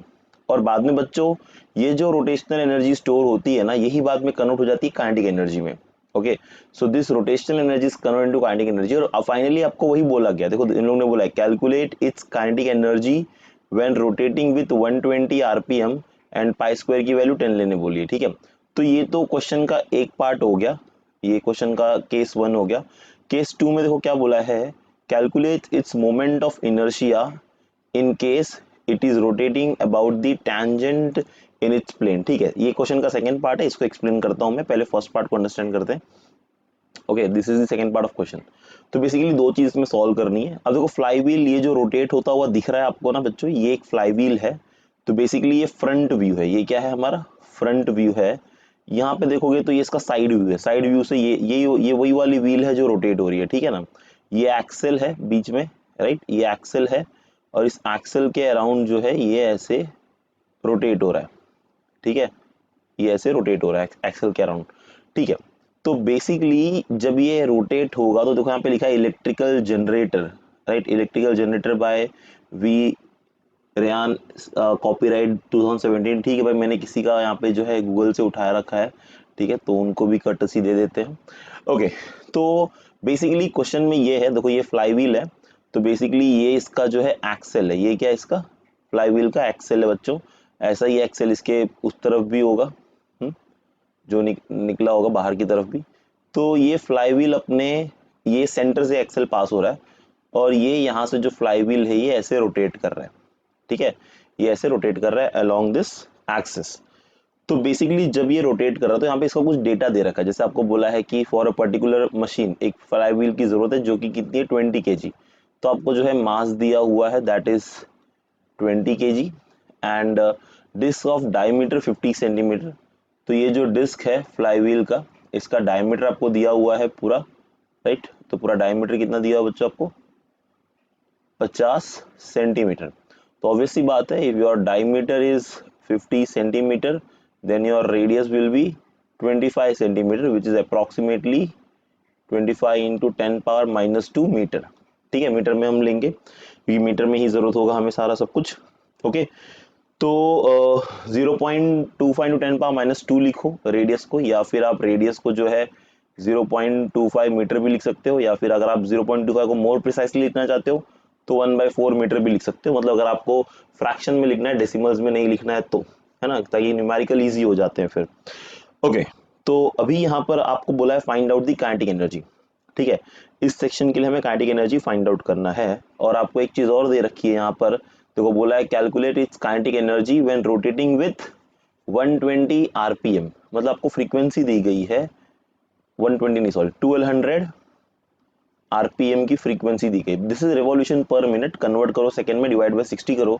So 1200 divide by 60 करोगे, 0 से 0 कैंसिल, 6 1 जा 6 2 जा 12, 0 20, तो कितना है मुझे 20 RPS. Now this is my revolution पर सेकंड। तो एक सेकंड में जो है ये कितने रेवोल्यूशन कर रहा है बच्चों, एक सेकंड में 20 रेवोल्यूशन कर रहा है। ठीक है, तो ये हो गई कुछ data, and as we know हमें फाइंड आउट क्या करना है इसका काइनेटिक एनर्जी। अब देखो ये है तो एक डिस्क है ना बच्चों, ये है तो एक डिस्क, और डिस्क का अगर कोई अपने सेंटर से रोटेट होता है लॉन्ग द एक्सिस तो इसका जो मोमेंट ऑफ इनर्शिया है, बराबर। तो कुछ फॉर्मूलेज हैं, पहले आप फॉर्मूले से गो थ्रू हो लो फिर हम क्वेश्चन को करते हैं। देखो फाइंड आउट करना है काइनेटिक एनर्जी, में फाइंड आउट क्या करना है यहाँ पर काइनेटिक एनर्जी। काइनेटिक एनर्जी का फॉर्मूला बच्चों अगर आपको याद होगा रोटेटिंग बॉडी का ½ I⍵², चैप्टर में हमने पढ़ रखा है इसको, राइट। जहां पे हमारा I क्या है, I हमारा है मोमेंट ऑफ इनर्शिया। I क्या है बच्चों, it is moment of inertia, right. तो ये मोमेंट ऑफ इनर्शिया किसका है, उस फ्लाई व्हील का है जो उसके सेंटर से पास हो रहा है, right, passing through the centre. Okay, तो अच्छा मोमेंट ऑफ इनर्शिया का भी फॉर्मूला है पासिंग टू सेंटर। अगर आपको याद होगा डिस्क के लिए आपने क्या होगा that is half mr square, where r is the radius. Okay, where r is the radius. Okay, तो बच्चों हमें काइनेटिक एनर्जी निकालनी है, तो काइनेटिक एनर्जी निकालनी है तो देखो मुझे ये आई सी पता है, सी इसलिए लिखा क्योंकि सेंटर से पास हो रहा है। ओमेगा की वैल्यू कितनी है, omega is nothing but 2 pi N, बराबर, एन भी हमको पता है।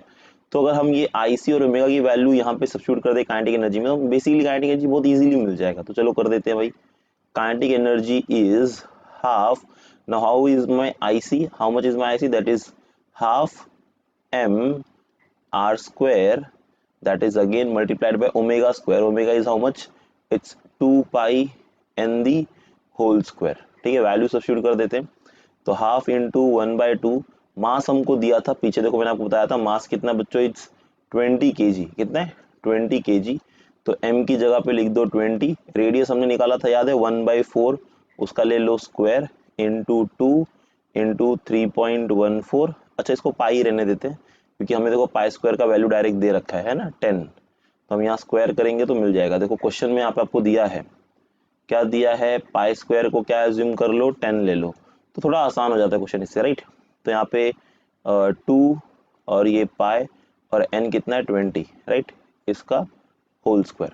चलो तो ये हो जाएगा 1/4 है ना, 2 to the 4 इंटू 2 इंटू 1/4 का square 16 into 2 into 4 will give you 40 पाई और इसका होल स्क्वायर। ठीक है, मैं एक एक स्टेप कर रहा हूँ ताकि आपको सब समझ में आ जाए। 4 1 जा 4 5 जा, ठीक है, तो ये हो जाएगा 5/16 इंटू 40 का स्क्वायर कितना होगा बच्चों, तो 4 4 16 होता है और 2 00, तो 1600 हो जाएगा हमारा 14 का स्क्वायर, 40 का स्क्वायर, और आएगा यहाँ पे पाई स्क्वायर, बराबर। तो मैं यहाँ पे आगे सॉल्व कर देता हूँ। ओके, सो सी मुझे मिला 5/16 इंटू 1600 और पाई स्क्वायर की वैल्यू कितनी लेनी है 10, है ना, तो 16 1 जा 1600 जा, तो 5 इंटू 1000 है ना, 5 इंटू 1000 विल गिव यू 5000। तो लो भाई बहुत सिंपल था, तो हमें जो है काइनेटिक एनर्जी जो है फ्लाईव्हील का वो मिल चुका है, दैट इज 5000 जूल। सिंपल, तो काफी सिंपल था ये सब। अभी हमें निकालना क्या है, अब देखो हमें सेकंड पार्ट, ये हमारा फर्स्ट पार्ट था बच्चों, ये जो हमने किया ये हमारा फर्स्ट पार्ट था क्वेश्चन का। अब सेकंड पार्ट जरा आप क्वेश्चन में अगर ध्यान से देखोगे तो सेकंड पार्ट में आपको ये बोल रखा है कि calculate see calculate its moment of inertia in case it is rotating about a tangent in its plane। मतलब ऐसे कि जैसे आपको मैं एग्जांपल देता हूँ, ये रोटेट कैसे हो रहा है, पहले इसको समझो, आप समझो फिर ये काफी आसान हो जाएगा आपके लिए अंडरस्टैंड करना। ओके, तो लेट्स से एक टेंजेंट हम ड्रॉ करते हैं, राइट। तो लेट्स से मैंने इस फ्लाई व्हील का एक टेंजेंट ड्रॉ किया, ठीक है, टेंजेंट समझता है सबको, जो सर्कल को किसी एक पॉइंट पर टच करता है, टेंजेंट। तो ये फ्लाई व्हील टेंजेंट है और मान लो इसको मैंने कोई एक एक्सिस मान ली, ये प्लेन है, इस प्लेन की एक्सिस है, लेट्स से मैंने इसको वाई एक्सिस मान ली, ठीक है, एग्जांपल। और ये हमारा हो गया इस प्लेन में ऐसे हो जाएगा, मान लो कोई एक्स एक्सिस, ये वाई एक्सिस हो गई, और एक हमने ले ली भाई हमारी एक्स एक्सिस, ये एक्स एक्सिस है, ये वाई एक्सिस है, तो ऑब्वियसली बात है ये जो बाहर की तरफ निकल रहा है ये हमारा हो जाएगा जेड एक्सिस। तो ये जो टेंजेंट हमने ड्रॉ कर रखा है ना बच्चों, ये इस टेंजेंट के अक्रॉस ऐसे घूम रहा है, ठीक है, मतलब ये जो है इस टेंजेंट के अक्रॉस फ्लाईव्हील रोटेट हो रहा है इस तरीके से, मतलब ये ऐसे यहाँ से बाहर आएगा, ऐसे घूम के फिर अंदर जाएगा, राइट, मतलब उसका जो एक्सिस है रोटेशन का वो ये टेंजेंट हो जाएगा। बात समझ में आ रही है, तो जो उसका एक्सिस है रोटेशन का वो टेंजेंट हो जाएगा। तो बेसिकली किसी भी डिस्क के लिए जब एक्सिस जो उसका मतलब रोटेशन ऑफ एक्सिस उसका टेंजेंट होता है, तो उसके लिए जो मोमेंट ऑफ इनर्शिया, तो आपको फाइंड आउट करने बोला है moment of inertia for that case, right. तो उसके लिए मोमेंट ऑफ इनर्शिया का फॉर्मूला है, ये फॉर्मूला बेसिकली आपके बुक में तो नहीं दिया हुआ है, तो आपको अभी प्रूफ करके भी कोई मतलब नहीं, आप याद रख लो। तो moment of inertia for tangent याद रखो, राइट, और टेंजेंट कैसा, जो पैरेलल हो, है ना। पैरेलल क्यों, देखो मैंने अभी बताया आपको, ये मेरा एक्सिस है टेंजेंट का और ये मेरा वाई एक्सिस है, तो ये देखो ये प्लेन के साथ वाई एक्सिस और टेंजेंट है, both are parallel to each other. और हमें क्वेश्चन में भी वही बोला है, क्या बोला है कि वो अपने in this case rotating about the tangent in its plane, तो अपने टेंजेंट के प्लेन के साथ रोटेट कर रहा है, ठीक है। तो इसका फॉर्मूला है basically that is 5/4 mr square, तो आप इस फॉर्मूले को याद रख लो, ठीक है। अगर प्रूफ चाहिए तो ठीक है, प्रूफ कर दूंगा, बट फिर से वीडियो काफ़ी लंबी हो जाएगी, ऑलरेडी बहुत लंबी वीडियो हो गई है, ठीक है। अभी कुछ कैलकुलेशंस भी मैं लॉग वाले शो नहीं करूंगा, आप लोग डायरेक्ट मैं आंसर दे दूंगा, आप लोग कैलकुलेट कर लेना, ठीक है। ओके, तो बस अब वैल्यूज पुट करो, आंसर आ जाएगी भाई। कितना है हमारा 5/4 इंटू एम, कितना था हमारा, दैट वॉज 20 kg, रेडियस था 1/4, उसका स्क्वायर ले लो, ठीक है ना। तो ये हो जाएगा 5/4 इंटू 20 इंटू 1/16, है ना। तो ये हो जाएगा 4 4 ज़ा, ये 4 5 ज़ा, तो ऊपर आया 25 और नीचे 4 4 ज़ा आया 16, तो 25/16 है। देखो अब इसको फर्दर आप सॉल्व करोगे तो जैसा मैंने बोला, आप इसे सॉल्व कर सकते हो, पॉइंट में आंसर आएंगे। करने के लिए कर सकता हूँ, बट अगेन वीडियो काफ़ी लंबी हो जाएगी, तो आप इसको सॉल्व कर लेना, इतना डिवाइड तो आप कर ही लोगे लॉग से। इसका आंसर आपको आएगा 1.563, राइट। जब डिवाइड करोगे तो you will get this answer 1.563 kg metre square, right, क्योंकि हमने मोमेंट ऑफ इनर्शिया निकाला ना, ठीक है। तो ये मोमेंट ऑफ इनर्शिया हो जाएगा टेंजेंट के लिए, जो कि पैरेलल होगा। ओके, तो काफ़ी सिंपल सम था ये। I hope everyone got it, कैसे करना है इसको। Now moving to the next question. Okay, तो नेक्स्ट क्वेश्चन जो है हमारा ये रहा आपके सामने। ओके, तो क्वेश्चन ऐसा है कि हमारे पास एक स्पेरिकल वाटर बलून है, is rotating at 60 RPM, right, और बोला है कि in the course of time 48.8% of water leaks out. तो क्वेश्चन काफी इजी है, अंडरस्टैंड करते हैं बोलना क्या चाह रहे हैं। तो हमारे पास स्पेरिकल वाटर बलून है, मतलब एक ऐसा बलून जिसमें वाटर फील्ड है, is rotating at 60 RPM, 60 RPM से रोटेट हो रहा है।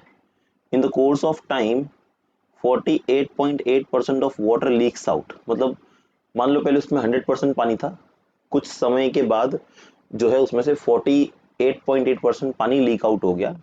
तो आपको पूछा है कि with what frequency will the remaining balloon rotate now. तो जब उसमें से इतना पानी निकल जाएगा तो अब वो किस फ्रीक्वेंसी के साथ रोटेट करेगा, आपको ये पूछा है। और लास्ट में बोला है neglect all non conservative forces. देखो नॉन कंजर्वेटिव फोर्स क्या, जैसे एयर ड्रैग हो गया वगैरह, राइट। तो इन सबको हम नेग्लेक्ट करके जो है इस क्वेश्चन को करेंगे, ठीक है। तो जितने भी नॉन कंजर्वेटिव फोर्स हैं उनको आप छोड़ करके इस क्वेश्चन को सॉल्व करो, काफी ईजी होगा, ठीक। ओके, तो फिर से हम लेते हैं पेन, बनाते हैं बलून। देखो भाई अभी ऑलरेडी सर्कल तो बना नहीं रखा है मैंने, तो काफ़ी बेकार सा सर्कल आएगा, थोड़ा एडजस्ट कर लेना, ठीक है। टूल्स नहीं है, पीपीटी पे वर्क कर रहे हैं, ठीक है। तो क्वेश्चन ऐसा है, एक बलून है, चलो क्या बात है, अच्छा बन गया यार। तो ये इसके सेंटर से जो है, जो इसका सेंटर है एक्सिस, इस सेंट्रल एक्सिस से ये ऐसे रोटेट हो रहा है, ठीक है, कुछ इस तरीके से, ऐसे इस डायरेक्शन में, ठीक है, इस डायरेक्शन में रोटेट हो रहा है। और ये जो है ये कंप्लीटली फिल्ड है विद वाटर, ठीक। अरे यार इसको ऑलरेडी ब्लू कलर दिया, वाटर को कौन सा कलर दूं अभी, चलो ब्लैक पानी लेते हैं विराट कोहली का। तो it is already filled with water, तो ये जो है हमारा ब्लैक वाटर ठीक है। तो ये जो है पानी से भरा भरा है लबालब एकदम, ठीक है। तो मान लो हमने बोला भाई अभी इसका जो मास है वो 100% है, क्योंकि अभी परसेंटेज की बात हो रही है इसमें, है ना, क्योंकि उन्होंने बोला भाई इतना परसेंट पानी बाहर निकल गया, तो परसेंट इतना मास पानी बाहर निकल गया परसेंटेज में, तो परसेंटेज से बात करते हैं। तो अब इसके घूमने से, अब ये घूम रहा है किस स्पीड के, देखो फ्रीक्वेंसी दे रखी है कितना आपको, 60 आरपीएम। इसको डिवाइड बाय 60 करो तो आ जाएगा 1 आरपीएस, दैट इज रेवोल्यूशन पर सेकेंड, राइट। तो इसका रेवोल्यूशन पर सेकेंड है 1 आरपीएस, वाटर दे रखा है। अब ये लोग ने ये कहा है कि घूमते घूमते इसमें से पानी बाहर आ रहा है, क्या बाहर आ रहा है, वाटर, बराबर। तो पानी बाहर आया मतलब इन शॉर्ट वाटर लीक हो गया, वाटर क्या हो गया, लीक हो गया। और कितना लीक हो गया, तो 48.8% वाटर जो है हमारा लीक हो चुका है, ठीक। तो आपको ये पूछा है कि ये होने से, देखो अभी एक बात यहाँ पे याद रखो, ये जो हमारा स्पेरिकल बलून देख रहे हो आप, इसका कुछ रेडियस भी है, ठीक है। So it has some radius, let's say उसका रेडियस r1 है, बराबर। अब ये स्पेरिकल बलून का जब मास कम होगा, मतलब वाटर तो बाहर आ गया, तो इसकी जो साइज है वो थोड़ी छोटी हो जाती है, बराबर। साइज थोड़ी छोटी हो जाएगी, वो अभी भी उसी एक्सिस से जो है घूम रहा है, बराबर। और पानी जो है इसके अंदर थोड़ा सा अब कम बचा है, क्योंकि 48.8% जो है उतना पानी तो बाहर निकल चुका, बराबर। तो पानी बाहर, बलून है तो बलून बच्चों आप लोग तो जानते हो, हवा डालो तो फूगेगा, हवा कम करो तो पतला हो जाएगा। तो ये पानी है, पानी से तो फूगा हुआ था, रेडियस बड़ा था, जब पानी बाहर निकल गया तो इसका रेडियस कम हो गया बलून का। और अब जो बलून का रेडियस है मान लो उसको मैंने R2 एज्यूम कर लिया। क्या एज्यूम कर लिया? Let's say R2, right. तो बलून का रेडियस है R2, ओके। अच्छा, इसमें मास ऑफ वाटर कितना होगा अभी हमारे पास? तो पहले 100% था, अब इसके अंदर जो मास ऑफ वाटर होगा 100 में से 48.8 को सब्ट्रैक्ट कर दो, तो इतना तो बच्चे आप कर ही लोगे, है ना। सब्ट्रैक्शन 51.2% समथिंग आएगा, है ना। हाँ, इतना ही आएगा, 51.2%, ओके। तो 48.8 में से 100 में से इतना सब्ट्रैक्ट करो तो 51.2%, मतलब इतना मास जो है इसका बच गया है। आपको फाइंड आउट करने क्या बोला है? बोला है with what frequency will the remaining balloon rotate now। मतलब अब जो ये घूम रहा है, तो मान लो ये फ्रीक्वेंसी n1 थी इनिशियल, अब भैया आपको n2 फ्रीक्वेंसी पूछा है कि किस फ्रीक्वेंसी से अब ये रोटेट करेगा। तो आई होप आपको क्वेश्चन समझ में आ रहा है क्या कहना चाह रहे हैं ये लोग, राइट। तो अब आपको ये पूछ रहे हैं कि किस फ्रीक्वेंसी से अब ये रोटेट करेगा, कौन? हमारा बलून, जिसके अंदर सिर्फ 51.2% पानी बच रखा है। चलो भाई, तो आई होप क्वेश्चन आपको समझ में आ गया है क्या करना है। तो चलो सॉल्व करते हैं इसको, काफ़ी बढ़िया सम है, ओके। तो सबसे पहले अगर हम मास का रेशियो लें, राइट, तो मास का रेशियो क्या आ जाएगा? देखो, m1/m2 करें तो m1 तो 100% था, m2 जो था वो हमारा था 51.2%। देखो परसेंट को हम कैसे लिखते हैं? 100/100 और 51.2 डिवाइड बाय 100। तो ये 100 से 100% मतलब परसेंटेज इन शॉर्ट कट हो गया, तो बचा 100/51.2। अब देखो इसको आप फिर से लॉग से सॉल्व करोगे तो आपको इसका आंसर जो है, मैं अभी इसको नॉर्मली भी डिवाइड कर सकता हूँ, बट अगेन वही मैंने कहा, थोड़ा लंबा प्रोसेस। तो आपको याद रखना है भाई, इसका आंसर आ जाएगा 1.953 न्यूमरेटर में, क्योंकि न्यूमरेटर बड़ा है, और डिवाइड में आ जाएगा 1। तो मुझे m1/m2 का रेशियो जो मिल जाएगा, m1 बाय, आप लॉग बुक से कर लेना इसको, तो 1.953 डिवाइड बाय 1 आ जाएगा, राइट। तो ये आपका हो जाएगा क्या? m1/m2 का रेशियो। अब आपको बोला है कि फाइंड आउट करो कि भाई जो सेकंड वाला हमारा जो बलून था पानी निकलने के बाद, वो किस एंगुलर स्पीड से रोटेट करेगा, बराबर। अब देखो एक चीज आप याद रखो, जो हमारा एंगुलर मोमेंटम होता है वो हमेशा कंजर्व होता है ना। तो according to conservation of energy, बराबर। So I can say that according to the अरे टू लिखना भूल गया, according to the law of conservation of energy, बराबर। एनर्जी नहीं, एंगुलर मोमेंटम की बात करें ना यहाँ पे हम लोग, एनर्जी नहीं लेंगे, एंगुलर मोमेंटम लेंगे, है ना। एनर्जी कहाँ कंजर्व कर रहे हैं यार? एंगुलर, बच्चों आपको लग रहा है स्लो स्पीड जा रहा है, आप 1.5 पे देखो, टाइम सेव करो। एंगुलर मोमेंटम, बराबर। तो according to the law of conservation of angular momentum, और एंगुलर मोमेंटम का फॉर्मूला क्या है? देखो इसको भी हमने पढ़ रखा है। एंगुलर मोमेंटम का फॉर्मूला होता है भाई L equals to I omega, याद है? इसी चैप्टर में मिल जाएगा आपको, रोटेशन में फॉर्मूला कई बार पढ़ा होगा। तो हमने बोला कि ये कंजर्व है, तो एंगुलर मोमेंटम हमेशा क्या होगा? कांस्टेंट होगा, बराबर। तो किसी भी एंगुलर स्पीड के साथ घूमे तो एंगुलर मोमेंटम हमेशा कंजर्व होगा हमारा, बराबर, अकॉर्डिंग टू कंजर्वेशन। तो कैन आई से दैट कि मेरा जो L1 एंगुलर मोमेंटम होगा वो L2 के साथ कंजर्व होगा। अभी एंगुलर मोमेंटम किसका? देखो ये जो पहला वाला बलून है, लेट्स से ये L1 एंगुलर मोमेंटम के साथ रोटेट कर रहा है और ये L2 के साथ रोटेट कर रहा है, तो दोनों का जो L1 है वो इक्वल होगा L2। अगर कोई तीसरा बलून होता ना इसी में से, तो उसका भी सेम होता, ठीक है। तो फिर मैं यहाँ पे बोलूंगा, अभी ये हो जाएगा मेरा I1 omega 1 equals to I2 omega 2। तो I1 को जैसे लिखा, ओमेगा क्या हो जाएगा मेरा 2πn1 equals to I2 2πn2। अब देखो जो 2π तो कैंसिल हो जाएगा, बचेगा क्या हमारे पास? I1 n1 equals to I2 n2, right. Okay, so in this case हमें ये n2 फाइंड आउट करना है, राइट। तो अभी N2 को हम क्या लिख सकते हैं, I can write N2 as I1 N1 upon I2, right. ये हमारा N2 का वैल्यू हो जाएगा। What will be my N2, that is I1 N1 by I2, right. अब देखो यहाँ पे करना मुझे ये है कि मुझे N2 फाइंड आउट करने के लिए सबसे पहले तो भाई I1 बाय I2 का रेशियो निकालना है और उसको N1 से मल्टीप्लाई कर देना है। अब N1 तो हमारे पास है, कितना है, 1 RPS, कितना है, 1 RPS। तो ये I1 बाय I2 में क्या करना है, यहाँ पर फाइंड आउट करना है, ठीक है। सो आई होप समझ गया आपको क्या करना है। तो बेसिकली सबसे पहले I1 बाय I2 हम यहाँ पे कैलकुलेट करेंगे।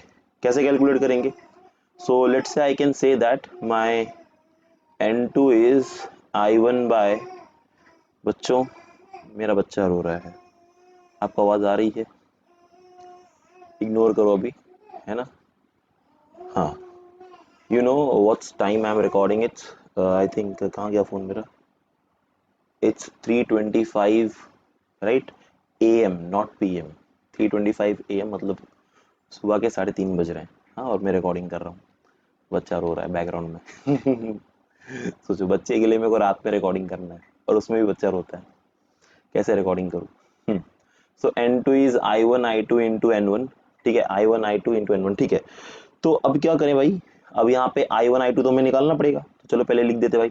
अब देखो ये जो है हमारा स्पीयर है, अब moment of inertia for spear आप सबको पता है, मोमेंट ऑफ इनर्शिया एक स्पीयर के लिए इसका फॉर्मूला होता है 2/5 mr², राइट, सबको पता होगा, पढ़ा होगा आपने, है ना। तो ये आपका मोमेंट ऑफ इनर्शिया है। अगर आपको नहीं पता तो आपके टेक्स्ट बुक में मिल जाएगा, पीछे चैप्टर के एंड में हर एक शेप का जो है मोमेंट ऑफ इनर्शिया दे रखा है, ठीक है ना। तो यहाँ पर कुछ कुछ है, आप याद करके जाओ, जैसे रिंग का हो गया, डिस्क का हो गया, है ना, स्पीयर का हो गया, ये सब बेसिकली आते ही हैं एग्जाम में। ठीक है, तो हमें निकालना है I1 बाय I2। अब देखो I1 मेरा हो जाएगा 2/5 M1 R1 का square divide bye 2/5 M1 sorry M2 R2 का स्क्वायर। 2/5 कैंसिल हो गया, तो मुझे I1 बाय I2 जो है ये कितना मिला, M1 by M2 into R1 square by R2 square, right. क्या इतनी बात समझ में आई। अच्छा, अब देखो यहाँ से हमें मास तो रेशियो में दे रखा है, ठीक है, थोड़ा मुश्किल है, बट रेडियस वगैरह तो मुझे पता ही नहीं है भाई, रेडियस कहाँ से निकाले। तो एक काम कर सकते हैं हम लोग, यहाँ पे कुछ कन्वर्जन लेके आ सकते हैं, सिंस हमें एक फॉर्मूला पता है, that is our density is equal to mass upon volume. तो मैं मास को क्या लिख सकता हूँ, मास को लिख सकता हूँ मैं डेंसिटी इंटू वॉल्यूम। तो ये जो मास है इसको मैं डेंसिटी इंटू वॉल्यूम के टर्म्स में रिप्रेजेंट करता हूँ। हाँ, तो देखो क्या आता है मुझे आंसर।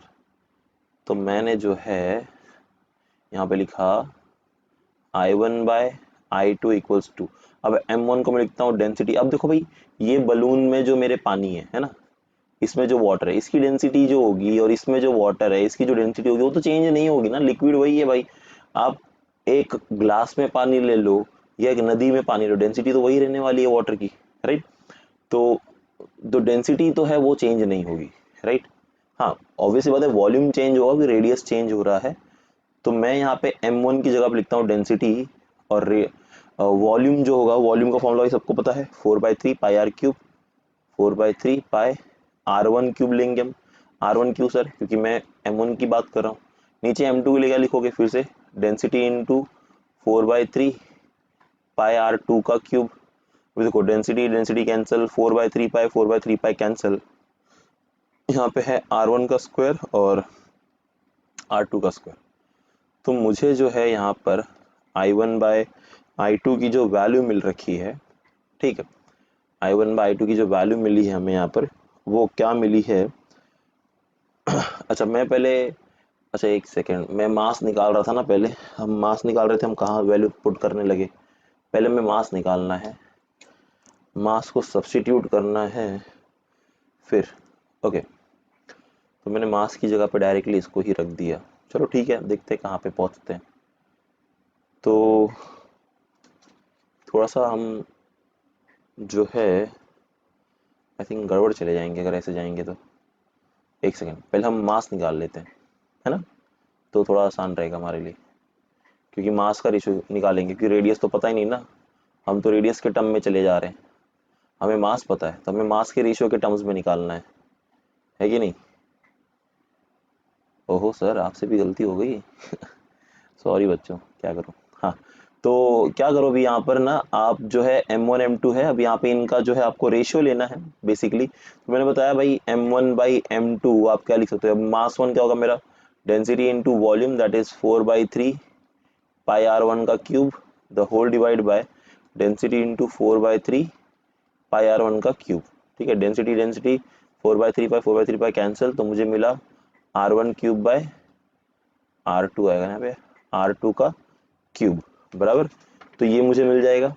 अब देखो मुझे मिला है M1 by M2 is equals to R1 cube upon R2 cube बराबर। अब यहाँ पे अगर आप एक चीज नोटिस करो, टेकिंग क्यूब रूट करूं मैं बोथ साइड, तो यहाँ पे आ जाएगा M1 बाय M2 का क्यूब रूट, और इधर आ जाएगा मेरे पास R1 बाय R2। अरे क्या बात सर, देखो मेरे को बच्चों R1 बाय R2 की वैल्यू मिल गई। अरे सर इधर स्क्वायर है, रुको यार बताता हूँ क्या करना है। तो कहना है right as I1 by I2 equals to my M1 by M2 into R1 by R2 the whole square. But अभी मुझे R1 बाय R2 का वैल्यू पता है कितना है, so my M1 by M2, R1 by R2 nothing in terms of M1 M2 है ना। और बच्चों ये क्यूब रूट है, तो क्यूब रूट को पता है हम ऐसे भी लिख सकते हैं, I can write it as M1 by M2 raise to power 1/3 है ना। तो मैं वैसे ही लिख रहा हूँ, तो मैंने R1 बाय R2 की जगह पे लिख दिया M1 by M2 raise to power 1/3, और ऑलरेडी जो 2 बाहर मल्टीप्लाई में है तो वो पावर में चला जाएगा। तो मेरे पास एक है M1 बाय M2, ये पावर 1 है ना, ये वाला पावर क्या है 1 है। दूसरा M1 बाय M2, ये मेरा पावर है 2 अंदर 2, तो ये हो जाएगा 2/3। ओके, अब क्या करो भाई, ये मुझे है जो है I1 बाय I2 मिला है इन टर्म्स ऑफ M। अब करना क्या है इसके अंदर, आपको कुछ नहीं करना है, ये दोनों को मल्टीप्लाई कर दो, तो आपको मिलेगा I1 by I2 as M1 by M2। देखो एक 1 था, मल्टीप्लाई हो रहा है तो पावर्स ऐड हो जाएंगे, तो इसको आप ऐड करोगे तो आपको क्या मिलेगा, आपको मिलेगा M1 बाय M2, आपको मिलेगा 5/3 है ना, 3 1 3 प्लस 2 5/3।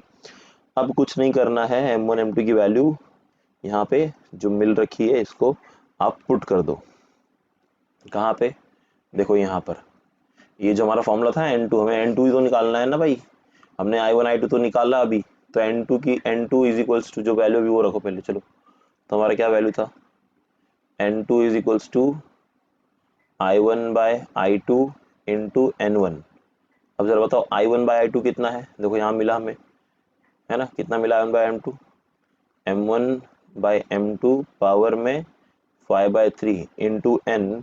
अब बताओ फ्रीक्वेंसी कितनी थी, कितनी फ्रीक्वेंसी बच्चों 1 RPS है ना, तो 1 लिख दो यहाँ पे इंटू 1, मतलब कोई वैल्यू नहीं उसकी। ठीक है, तो अब जो मुझे N2 मिलेगा, अब M1 बाय M2 का रेशियो कितना था, रिमेंबर इट्स 1.953 डिवाइड बाय 1, इसको आप करोगे भाई 5/3। इसको सॉल्व करने का थोड़ा सा ट्रिक बता देता हूँ। अब देखो ये जो 1 बेस है, ये 1 नीचे 1 है, उसका तो कुछ ही नहीं हो सकता, वो तो वैसे ही रहेगा। ये जो 1.953 है ना बच्चों, ये 1.25 का क्यूब है, मतलब 1.25 का जब आप क्यूब लोगे तो आपको 1.953 मिलेगा, और बाहर मेरा 5/3 एज इट इज। तो ये 3 और ये 3 कैंसिल, क्योंकि 5/3 मल्टीप्लाई होगा, ये 3 न्यूमरेटर में, ये 3 डिनोमिनेटर में कैंसिल हो जाएगा। तो आपको 1.25 का जो अब है सिर्फ रेस टू 5 फाइंड आउट करना है, आपको N2 मिल जाएगा। ठीक, अब इसके लिए क्या करोगे, बेसिक लॉग यूज करो। लॉग कैसे यूज करते हैं सर, तो N2 आप कैसे लिखोगे, तो आप लिखोगे भाई एंटी लॉग है ना, ये 5 मल्टीप्लाई में आ जाएगा, और आप लोग ये लॉग 1.25 बराबर। सॉल्व कर लेना इसको, 5 से एंड लॉग निकाल के जो भी आंसर आएगा 5 से मल्टीप्लाई करना, उसका एंटी लॉग ले लेना। तो जो इसका आंसर जो आपको मिलेगा दैट इज 3.052 RPS। तो यहाँ पर आपको यही फाइंड आउट करने बोला था कि जब उसमें से पानी बाहर निकल जाएगा तो उस बलून का जो फ्रीक्वेंसी है वो कितना होगा, है ना। So remaining the what will be the frequency, so with what frequency the balloon will rotate, तो उसकी फ्रीक्वेंसी कितनी मिल गई हमें, दैट इज 3.052 RPS, राइट। क्या ये क्लियर है सबको क्वेश्चन? चलो जी नेक्स्ट क्वेश्चन की तरफ बढ़ते हैं। नेक्स्ट क्वेश्चन हमारा आपको दिख रहा है, राइट। तो एक सीलिंग फैन है, ओके। अब देखो इस क्वेश्चन में थोड़ा सा प्रॉब्लम है, मैं आपको बता दूं क्या प्रॉब्लम है। आपके जो टेक्स्ट बुक में आंसर दे रखा है ना, आई थिंक वो 50 वैट दे रखा है, और वो आंसर जो 50 वैट है वो आपको तभी मिलेगा जब ये आरपीएस आपको दिया है ना, ये आप 60 की जगह क्या लोगे, 120 आरपीएम लोगे। कितना लोगे, 120। 60 लेके करोगे तो आंसर नहीं मिलेगा वो, ठीक है। 120 लेके करोगे तो आंसर आ जाएगा। तो मैं फिलहाल 120 लेके आपको करवा देता हूँ, जो टेक्स्ट बुक का आंसर उससे मैच करवा देता हूँ मैं, ठीक है। 60 लेके करोगे तो अभी मैं करता हूँ मेथड को सॉल्व, मेथड देख लेना, उसी हिसाब 60 लेके पुट करके सॉल्व करना, उससे भी कुछ आंसर आ जाएगा आपको, ओके।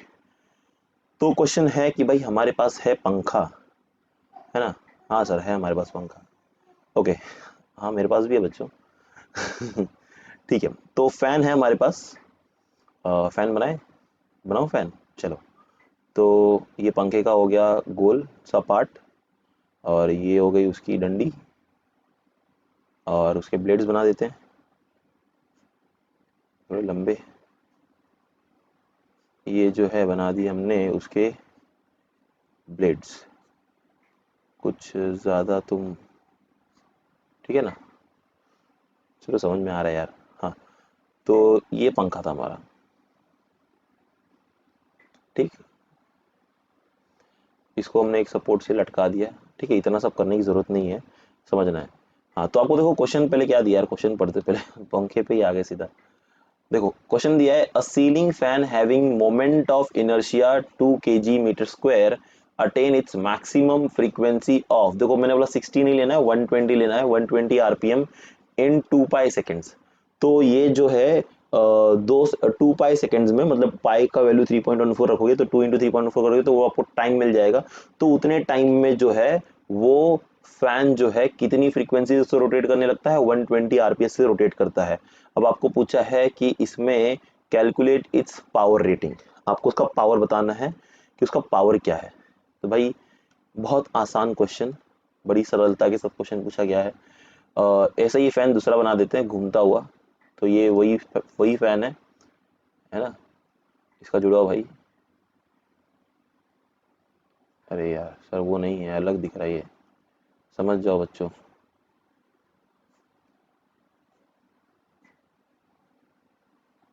इसके तो ब्लेड्स भी, हाँ।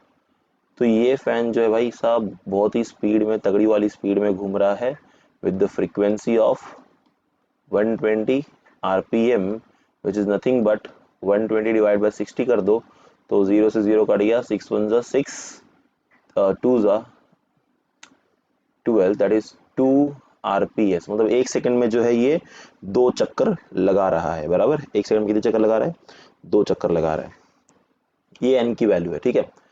अब देखो इनिशियली आपको बोला है ceiling fan having moment of inertia, तो उसका मोमेंट ऑफ इनर्शिया दिया आपको आई दे रखा है, कितना दिया है आई, 2 kg मीटर स्क्वायर, ठीक है।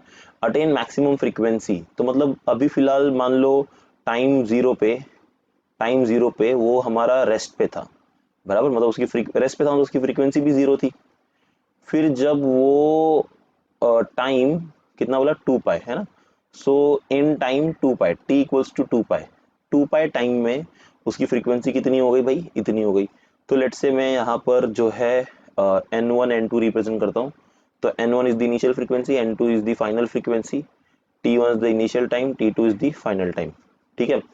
तो यहाँ पर आपको पूछा है कि इसमें इस पूरे प्रोसेस में उसका पावर रेटिंग कितना होगा। तो सिंपल है बच्चों, आपने पावर का फॉर्मूला कई बार पढ़ चुका है, power is what work done per unit time. But sir यहाँ पे वर्क डन टाइम कैसे निकालेंगे हम लोग, ये तो सब गोल गोल घूम रहा है ना। तो कोई बात नहीं, देखो कैसे करना है इसको। तो पावर का फॉर्मूला क्या आपका, work done per unit time.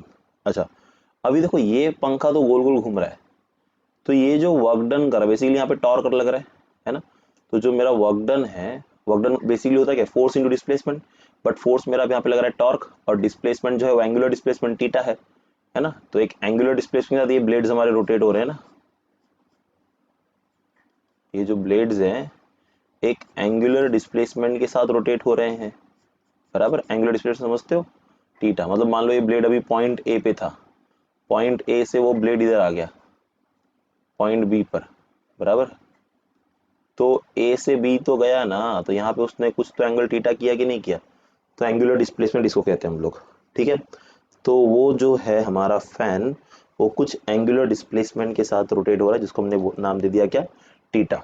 बात समझ में आ रही है? हाँ सर आ रही है। अब क्या करें यार, हमें आंसर देना पड़ेगा, आप लोग तो दोगे नहीं।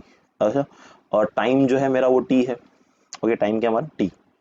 अच्छा, अभी जो टॉर्क है, टॉर्क का फॉर्मूला अगर आपको याद है, मैंने अभी टाउ इज इक्वल टू लिखा था आई अल्फा, बराबर। तो टॉर्क का फॉर्मूला होता है आई अल्फा, तो टॉर्क की जगह पे लिख दिया मैंने आई अल्फा। और एंगुलर देखो टीटा आपको पता है ओमेगा आपने पढ़ रखा है। एंगुलर वेलोसिटी, वेलोसिटी क्या होता है, displacement upon time, displacement theta है, टाइम मेरा टी है। तो टी को इधर लेके जाओ तो टीटा कितना हो जाएगा, टीटा हो जाएगा ओमेगा इंटू टी। तो मैं टीटा की जगह पे लिख देता हूँ omega into T divide by T, T से टी कट गया। तो बच्चों पावर का फॉर्मूला क्या आ गया, पावर का फॉर्मूला आ गया आई अल्फा ओमेगा, क्या आ गया, आई अल्फा ओमेगा। अब कुछ करना नहीं है, बस यहाँ पे जो जो वैल्यूज दी गई है चुपचाप पुट कर दो, आंसर आ जाएगा। आई कितना दिया हमें, पीछे अभी 2 दिया था ना, आई थिंक 2 दिया था, है ना, 2 kg। सो 2 इंटू अल्फा कितना है, अरे सर अल्फा तो निकाला ही नहीं, चलो भाई अल्फा निकाल लेते हैं। हाँ, अल्फा क्या है भाई, angular frequency, sorry angular acceleration. Angular acceleration, acceleration कैसे निकलता है भाई, change in velocity upon change in time. तो फाइनल वेलोसिटी ओमेगा, वेलोसिटी है मेरी, राइट। तो final velocity omega 2 minus initial velocity omega 1 divide by change time. तो time कितना लगा यहाँ से यहाँ तक जाने के लिए, 2 पाई, है ना। टाइम कितना लगा था इसे, 2 पाई। तो बच्चों ओमेगा 1 कितना होगा अभी, और जो ओमेगा की वेलोसिटी है, ओमेगा है, उसका फॉर्मूला होता है 2 पाई n2, है ना। ओमेगा क्या होता है बच्चों, 2 पाई n होता है ना, तभी ओमेगा 2 है तो n2 ले लिया, minus 2 pi n1 divide by 2 पाई, बराबर।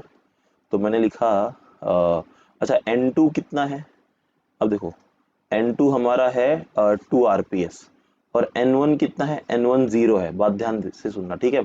तो यहाँ पे आ जाएगा मेरा 2 पाई, n2 की वैल्यू कितनी है 2, माइनस n1 की वैल्यू कितनी है 0, तो 0 into any number is 0 divide by 2 पाई। तो मुझे मिला 2 pi into 2 divide by 2 pi, 2 pi cancel, मुझे मिला 2 रेडियन पर सेकेंड स्क्वायर, ठीक है। तो ये हमने अल्फा निकाला, तो एक्सेलरेशन है तो रेडियन पर सेकेंड स्क्वायर। अगर आप ओमेगा निकालते, that is angular velocity, that is radian पर सेकेंड, ओके, ठीक है। तो भी अल्फा की वैल्यू आप पुट कर दो, कितना है 2, ओमेगा कितना था बच्चों, ओमेगा कितना था हमारा, तो ओमेगा कितना है 2 पाई एन, कितना है 2 पाई। अभी ऑब्वियस सी बात है भाई, पावर निकाल रहे हैं सेकंड वाले के लिए, तो ओमेगा 2 आएगा यहाँ पर। तो हमारा 2 pi n two, 2 pi n two, तो ये हो जाएगा 2 into 2 into 2 pi. N two की वैल्यू कितनी है बच्चों, एन टू की वैल्यू 2, सबको मल्टीप्लाई कर दो। सो 2 2 ज़ा 4, 4 2 ज़ा 8, 8 2 ज़ा 16, 16 इंटू पाई कर दो, तो 16 इंटू 3.142 करो, अप्रॉक्सीमेट आंसर आपको आ जाएगा 50 वैट। करके देख लेना, भरोसा नहीं है तो यार, ठीक है। देखो मैंने जो ये आंसर निकाला, मैंने कहा ये आंसर मैंने निकाला किसके लिए, 120 के लिए। अगर आप इसको 60 से करोगे ना, मैंने 60 से भी सॉल्व किया था, आपको जो पावर आएगा, अगर आप इसको, अगर आपने n2 की वैल्यू 60 आरपीएम से करी, तो आपको जो पावर मिलेगा बच्चों, समवॉट अराउंड 12.5 या कुछ ऐसे आएगा, ठीक है। मैंने किया था सॉल्व, आप भी करके देख लेना, तो 12.5 के आसपास आएगा। तो बट वो आपकी बुक से मैच नहीं करेगा, तो बुक से मैच करने के लिए मैंने सोचा क्या करें, तो यहाँ पर जो है आपको लगभग 120 आरपीएम लोगे तो मैच हो जाएगा, okay. So yes, I hope that कि भाई आपको जो भी कुछ मैंने यहाँ पे सिखाया सबको समझ में आ गया हो, राइट। सो मिलता है नेक्स्ट वीडियो लेक्चर में, तब तक के लिए bye bye, take care, right. खुद से प्यार करो, प्राणियों से प्यार करो, अपने आसपास के सभी लोगों से प्यार करो, हाँ, अपने माता पिता की रिस्पेक्ट करो। मिलता है नेक्स्ट क्लास में, और साथ ही में टीचर की भी रिस्पेक्ट करो। चलो बाय बच्चों।